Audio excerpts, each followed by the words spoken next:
Introduction: The blueprint of your inner world. What if I told you that the quality of your entire life, your relationships, your career, your health, your sense of meaning is determined by one thing you were never taught? Not your IQ, not your upbringing, not your bank account. It's the invisible structure inside you, the architecture of your emotional world. Most people live inside a house they never designed. They inherited blueprints from their parents, from society, from old wounds they never healed. And every day they stumble through rooms that were built by someone else, reacting to furniture they never chose, doors that don't open, windows that let in storms they can't close. You have been living in that house, but you have never been taught that you are the architect. This audiobook is not about controlling your emotions. It's about understanding that your emotions are not the enemy. They are the raw materials. Anger is not a demon to be exorcised. It is a beam of steel waiting to be forged into a support column. Fear is not a weakness to be hidden. It is the alarm that tells you where your foundation needs reinforcement. Sadness is not a failure. It is the rain that softens the ground so new growth can take root. You are the architect, and every emotion you feel is a material you can use to build a life of strength, purpose, and freedom. But there's a problem. You've been given a hammer and told it's only for smashing. You've been given a blueprint drawn by someone who never lived in your climate. And so you keep building the same fragile structures over and over. Relationships that crack under the first tension, goals that crumble when the wind shifts, an inner self that feels like a shackle instead of a sanctuary. This book will give you a new set of tools, not to demolish your emotions, but to work with them. You will learn to read the hidden messages in every feeling, to transform reactive energy into creative power, and to design an inner world that can hold whatever life brings. The storms, the stillness, and everything in between. By the time you finish, you will no longer see yourself as a victim of your feelings. You will see yourself as the architect of your experience, and you will begin to build. Let's turn the page. Chapter 1: The House You Never Designed. Close your eyes for a moment. Imagine the house you grew up in, not the physical building, but the emotional one. What were the rules? When someone was angry, what happened? Was it loud, explosive, terrifying? Or was it cold, silent, a door slamming shut? When you were sad, did someone hold you? Or did you learn to disappear into your room and cry alone? When you were excited, did they celebrate with you? Or did they warn you not to get your hopes up? You didn't choose any of that. It was handed to you. And you absorbed it the way a sponge absorbs water, without question, without awareness, until it became the air you breathed. This is your emotional blueprint, and for most of your life, you've been building from it without even knowing. Let me give you an example. A woman named Maya came to see me because she kept sabotaging her relationships. Every time things got serious, she would pick a fight, push her partner away, and then collapse into guilt. She said, "I don't know why I do this. I want love, but I keep destroying it." We traced it back. Her father had left when she was 7. The last memory she had was her mother crying in the kitchen saying, "Men always leave. Don't ever depend on anyone." That sentence became a blueprint. Maya's emotional architecture was built on the assumption that intimacy equals abandonment. So every time she got close to someone, her mind, like a faithful architect following the only blueprint it knew, created a way to make them leave before they could do it first. She wasn't crazy. She wasn't broken. She was building from a blueprint she never questioned. We all are. Your emotional reactions, the sudden flare of anger when someone questions your competence, the wave of anxiety when you have to speak up, the instinct to withdraw when things get difficult, these aren't random. They are structural. They are the walls and doorways of a house you inherited. And here's the liberating truth. You can redesign it. But first, you have to walk through the rooms you've been living in and see them for what they are. Not good or bad, just the architecture you were given. The moment you see it, you stop being a prisoner inside it. You become the one who can remodel. So let's start with a question that will change everything. What are the unspoken rules of the emotional house you're living in? Take a moment. Maybe it's don't make anyone angry. Maybe it's you have to be perfect to be loved. Maybe it's if you feel something, hide it. Maybe it's strong people don't cry. These rules are not laws of nature. They are habits of thought passed down like old furniture, and you have the right to replace them. In the next chapters, we're going to examine every beam, every wall, every window, and we're going to begin designing a new structure, one that you build consciously, one that serves who you are becoming, not who you were told to be. Chapter 2. The materials of your inner world. Before you can build anything, you need to understand your materials, and your primary materials are your emotions. Most people treat emotions as either enemies to be crushed or mysteries to be endured. But an architect sees materials for what they are, substances with properties. Wood bends, steel supports, glass lets light in but can shatter if stressed. Stone is heavy but enduring. Water can carve canyons over time. Your emotions are no different. Each one has a specific nature, a specific strength, a specific vulnerability.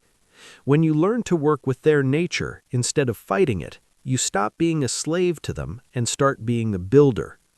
Let's look at 5 core emotions and see them as materials. Anger, the forge fire. Anger is not a bad emotion. It is heat, raw, intense, purifying.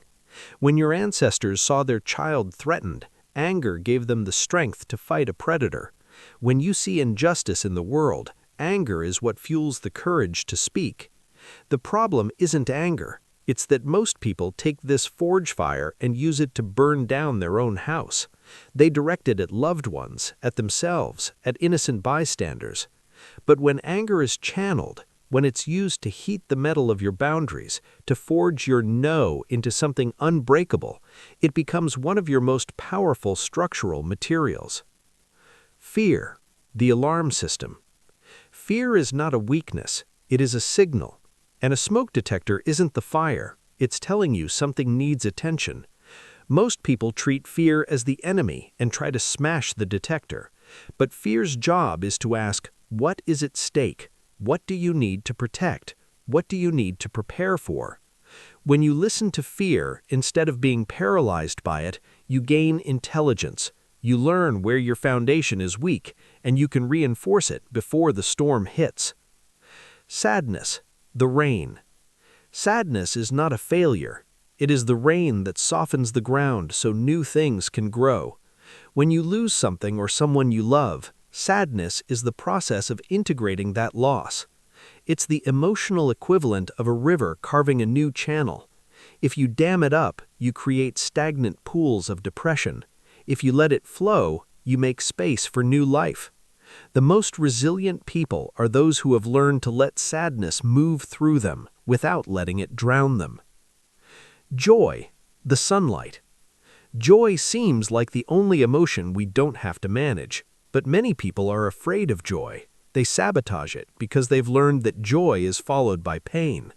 They dim their own light because they were taught not to shine too brightly. Joy, when allowed, is the material that creates windows in your emotional house. It lets light in and gives you perspective.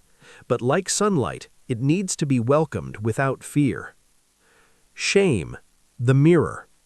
Shame is the most misunderstood material. Healthy shame is like a mirror. It shows you when your actions don't align with your values. It's the signal that you've strayed from who you want to be. But toxic shame is a warped mirror. It tells you that you are wrong, not just your action. The key is learning to use shame as a tool for alignment, not as a hammer to beat yourself with. When you start seeing emotions as materials instead of problems, everything changes. You stop asking, "How do I get rid of this feeling?" and start asking, "What is this feeling trying to tell me? How can I use its energy to build something stronger?" This is the shift from emotional victim to emotional architect. Chapter 3: The Foundation: Who You Choose to Be.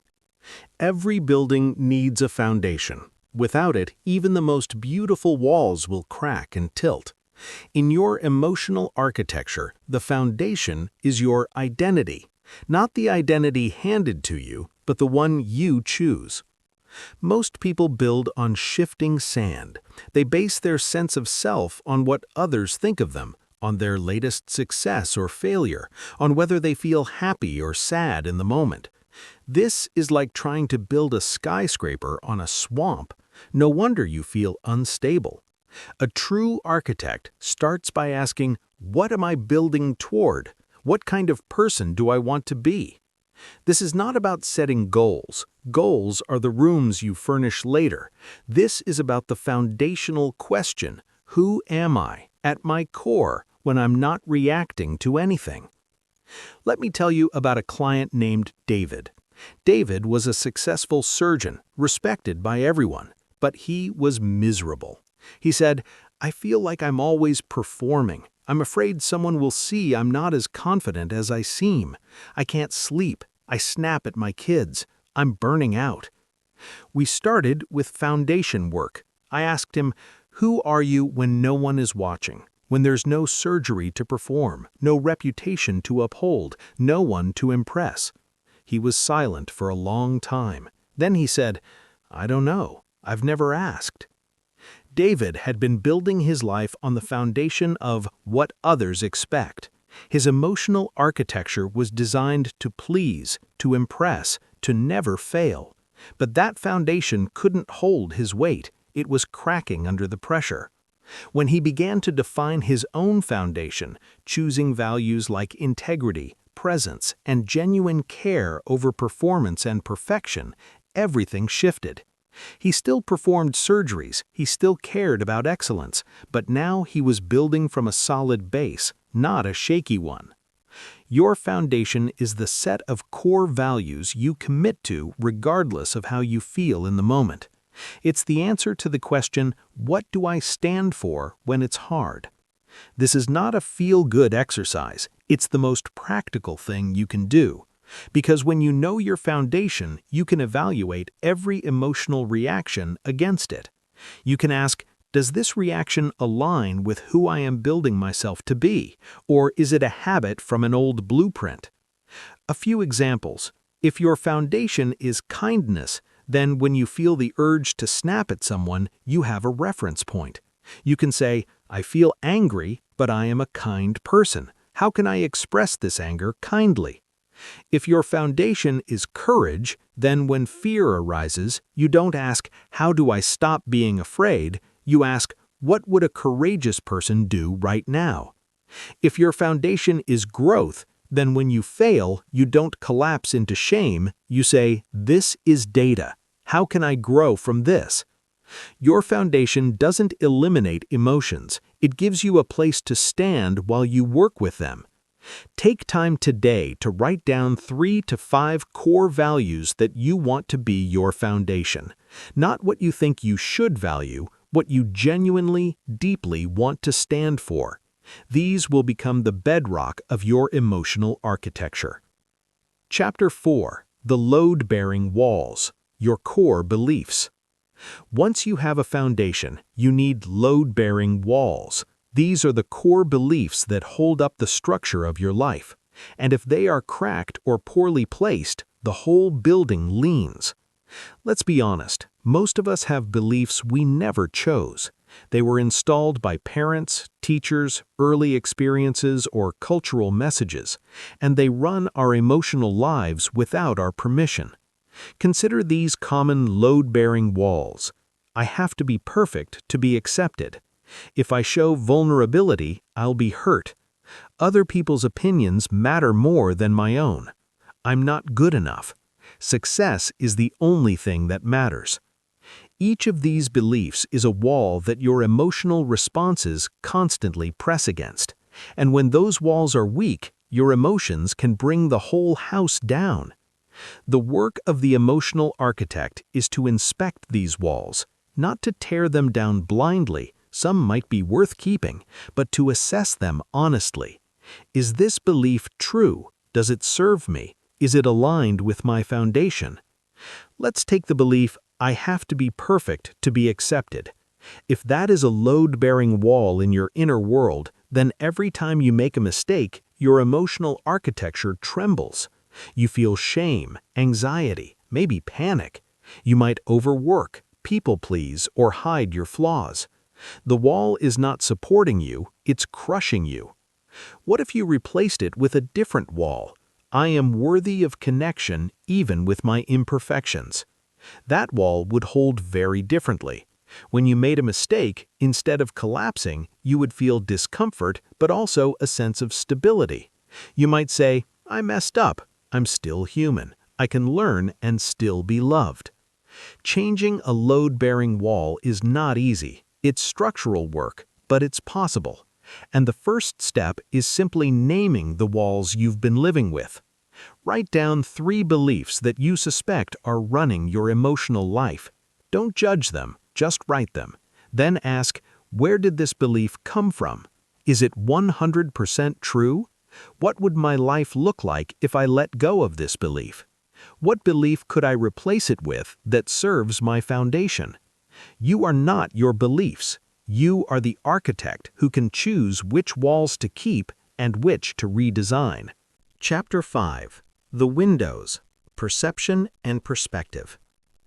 Your emotional architecture doesn't exist in a vacuum. It interacts with the world through windows, your perceptions, and those windows can be clean or dirty, open or sealed, facing light or facing shadow. Most people assume that their emotions are caused directly by events. Something happens and they feel something. But that's not how it works. Between the event and the emotion, there is always perception. You interpret what happens, and that interpretation triggers the feeling.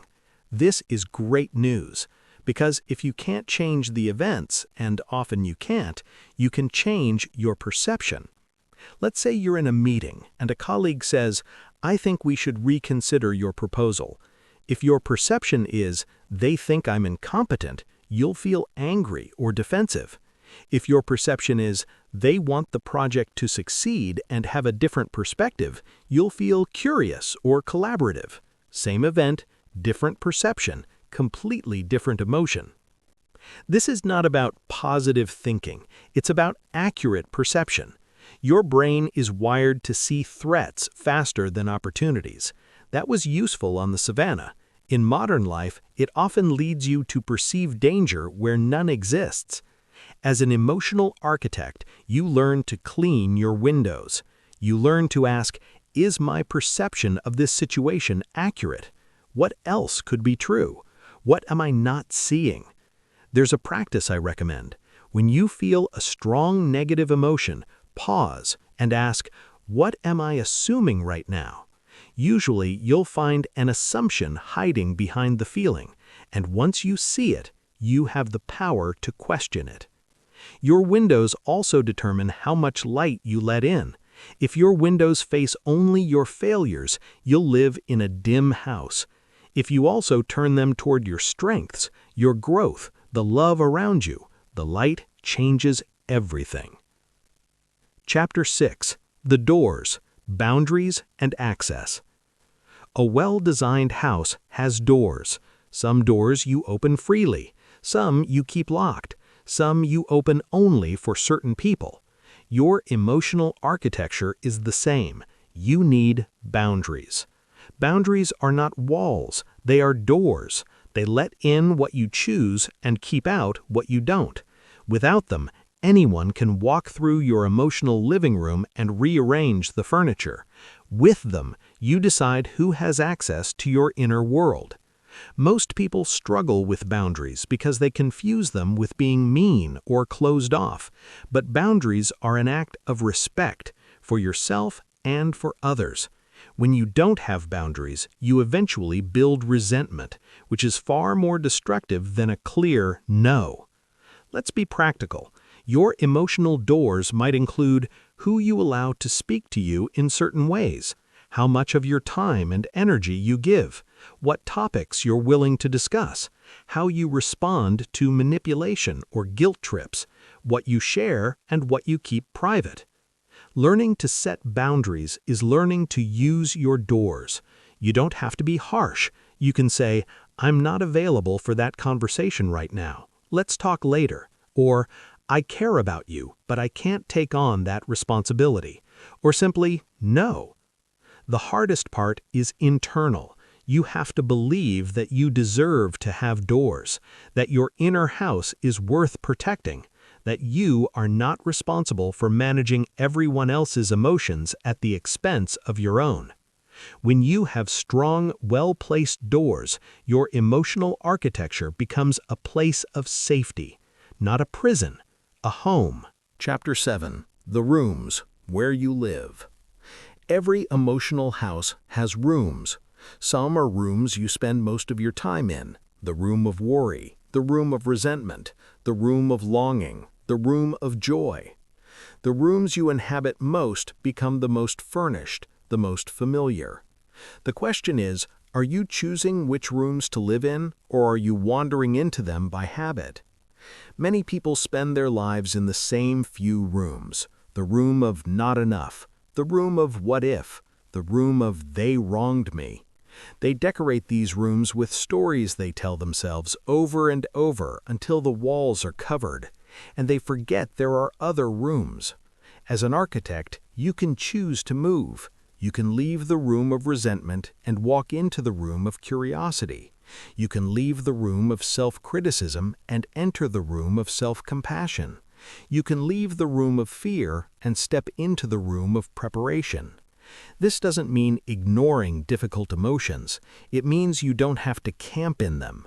You can visit the room of sadness, feel it, learn from it, and then walk out. You don't have to live there. A practice. When you notice you're stuck in a negative emotional state, ask yourself, what room am I in? Is this where I want to be? What room would I rather visit right now? You'd be surprised how much power you have to simply turn and walk toward a different room. It's not about denying what you feel. It's about not making your home in places that don't serve you. Chapter 8. The Renovation Process. How to Remodel. Now we get to the practical work. You've seen the blueprint you inherited. You've identified the foundation, the walls, the windows, the doors, the rooms. Now it's time to renovate.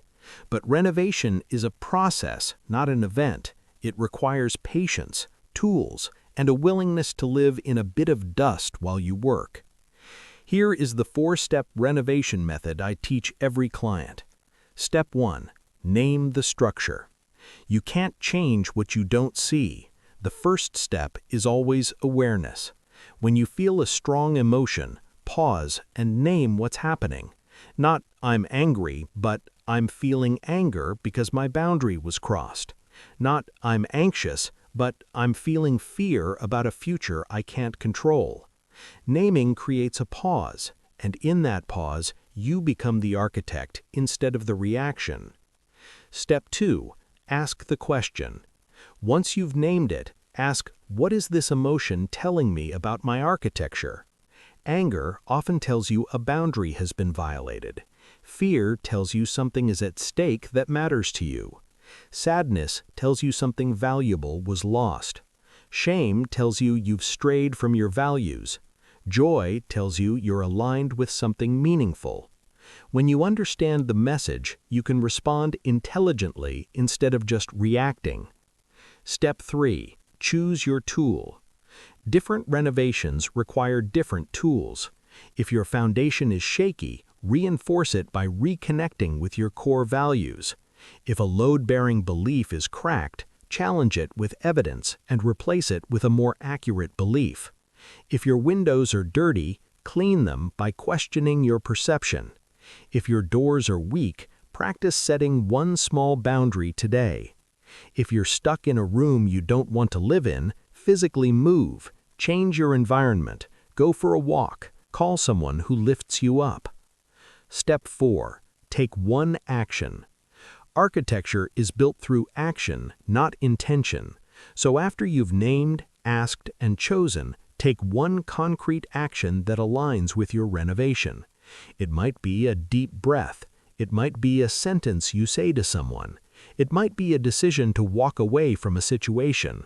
It might be a 5-minute journal entry. The action can be small, but it must be real. Renovation happens in these small moments repeated. Each time you pause instead of react, you're laying a new brick. Each time you question an old belief, you're replacing a cracked wall. Each time you set a boundary, you're installing a door that serves you. Over time, the structure changes, and one day you'll look around and realize you're living in a house you built. Chapter 9. The Emotional Storm. Weathering What Comes.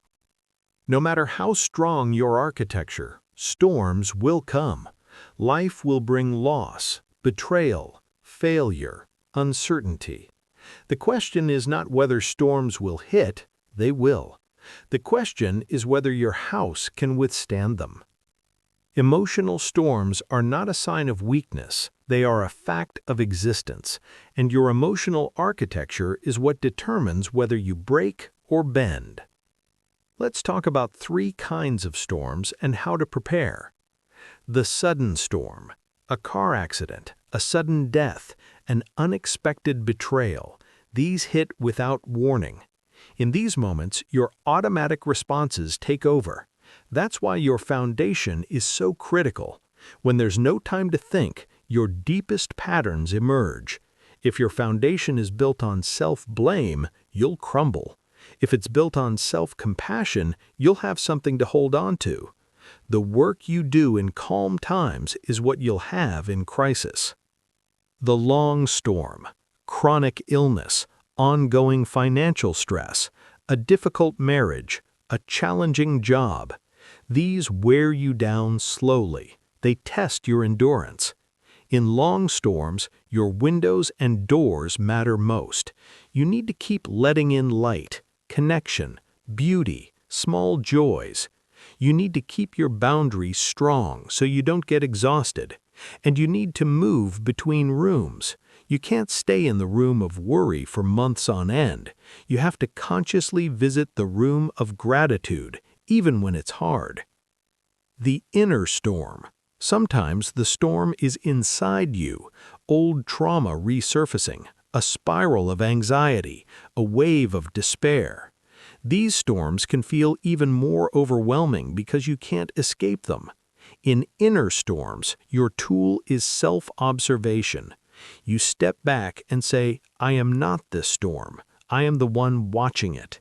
You breathe. You let it move through, and you remind yourself that storms pass. The most resilient emotional architecture is not the one that never feels the wind. It's the one that flexes without breaking, that has rooms where you can take shelter, that has windows that let you see the sky even when it's dark. Chapter 10. The Neighbors, Relationships, and Emotional Architecture. You don't live alone. Your emotional house sits among others, and the way your houses interact determines the quality of your life more than almost anything else. Most relationship problems are not communication problems, they are architecture problems. 2 people, each living in houses built from different blueprints, trying to connect without understanding why their doors don't line up. Let's imagine 2 people. One grew up in a house where anger meant danger, so she learned to build thick walls and small windows. The other grew up in a house where anger was expressed loudly and then quickly forgotten, so he learned to build walls that swing open and closed easily. When they argue, she feels unsafe and retreats. He feels shut out and escalates. They're not bad people, they're just trying to connect with mismatched architecture. The work of healthy relationships is learning to understand your own architecture and the other person's. To say, when I withdraw, it's not because I don't care, it's because my doors close when I feel threatened. I'm working on keeping them open. And to hear, when you raise your voice, it's not because you're attacking me, it's because your house was built differently. Let's find a way to meet. This doesn't mean tolerating abuse. It means becoming curious instead of reactive. It means asking, what's the architecture behind this behavior, instead of assuming the worst. And sometimes, no matter how much you understand, the other person's house is so unstable that it's not safe to be near. In those cases, the most loving thing you can do is keep your own doors locked and walk away. Your emotional architecture is yours to build, but it exists in a neighborhood. Choose your neighbors wisely. Chapter 11. The Unfinished Building. Growth and Evolution. One of the most liberating truths of emotional architecture is that you never finish building. There's no final, perfect structure. You grow, life changes, and the building evolves. This is not a flaw. It's the nature of being alive. The house you need in your 20s is different from the one you need as a parent, which is different from the one you need in retirement. The architecture that served you in survival mode may need renovation when you're safe. The walls that protected you as a child may need to become doors as an adult. This is why emotional mastery is not a destination, it's a practice, a process, a relationship with yourself that deepens over time. The greatest mistake you can make is to believe that once you've fixed your emotional patterns, you're done. You're not. You're always under construction. And that's okay. It means you're alive. It means you're growing. So let go of perfection. Let go of the idea that you should have all your emotional responses figured out. Instead, embrace the identity of a builder, someone who shows up each day, looks at the structure, and says, what needs attention today? Some days you'll work on the foundation. Some days you'll hang a new window. Some days you'll rest and let the mortar dry. That's the rhythm of building. And one day you'll look back at the house you inherited, the one with the cramped rooms and the cracked walls, and you'll see how far you've come. Not because you demolished it, but because you transformed it, bit by bit, choice by choice. Chapter 12. The Tools You Need. Practices for the Architect. Let's get practical. Knowing the principles is one thing. Having a set of daily tools is what makes the transformation real. Here are the essential tools for the emotional architect. The pause tool. At least 5 times a day, pause for 10 seconds. Just stop, breathe, ask, what am I feeling right now? This simple practice builds the awareness muscle. You can't renovate what you don't notice. The journaling tool. At the end of the day, write for 5 minutes about one emotional moment. What happened? What did you feel? What did you tell yourself? What belief was active?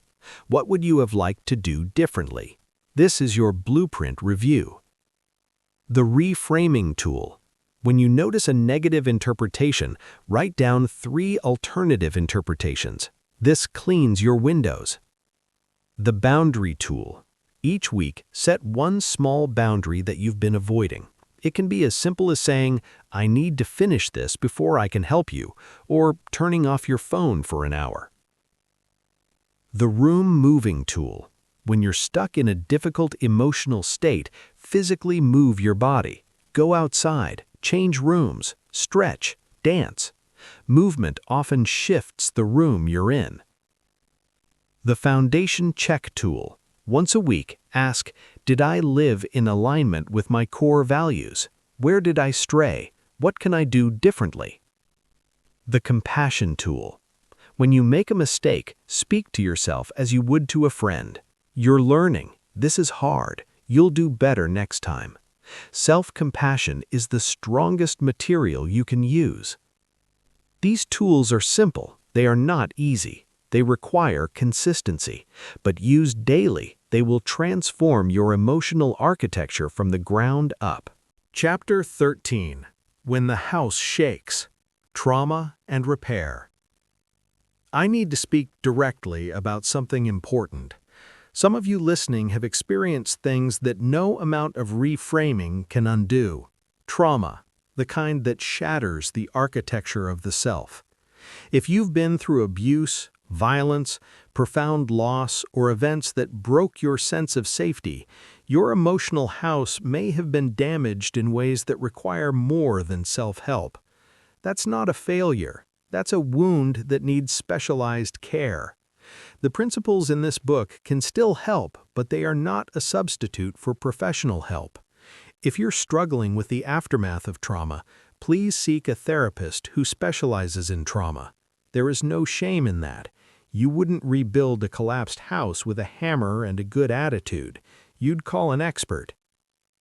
For those who have experienced trauma, the path to becoming an architect often begins with letting someone else help you stabilize the foundation. And that's okay. That's wise.